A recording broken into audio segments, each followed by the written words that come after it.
When I first heard about Strange Sally Diamond by Liz Nugent, I was intrigued.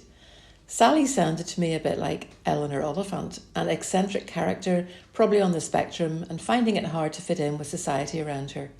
I would have expected a gentle enough read, quirky, feel-good and satisfying. Then I heard that it had won the Crime Novel of the Year at the Irish Book Awards in 2023 and was a bit taken aback. Crime? I thought it was one of those quirky, heartwarming stories. I couldn't have been more wrong. I should have been more alert and taken into account who the author is.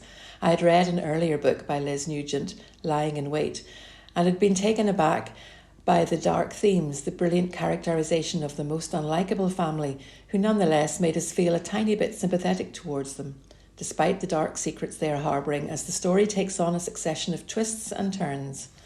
Another of her books, Our Little Cruelties, focuses on the recurring theme in her book of unhealthy family relationships, in this case extreme rivalry between three grown-up siblings. Surely such writing must be the product of a disturbed mind, and yet Liz Nugent seems such a nice person. Another clue about Sally Diamond came from a reading group friend who offered to give me her copy. Yes, give it to me, not lend it, as she found it too disturbing a read to leave lying around her house. Nevertheless, I was intrigued by the strapline. Sally Diamond can't understand why what she did was so strange.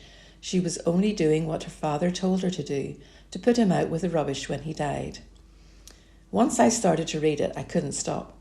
As dark and disturbing as it is, I rallied for Sally, and as the awfulness of her backstory emerges, there are chinks of light, some lighter moments that come along with her literal understanding of language, but the unpredictable undercurrents remain. It's a horrendous story, but the writing and crafting of the story is sublime. There is mystery, there are dramatic revelations which are carefully timed for the utmost effect. There is ironic tragedy in the tale of a person desperately seeking connection, yet massively hindered and damaged by their unfortunate upbringing. If you're still keen to find out more, go ahead and read it. I promise that Sally Diamond will stay with you for much longer than it takes you to read the book.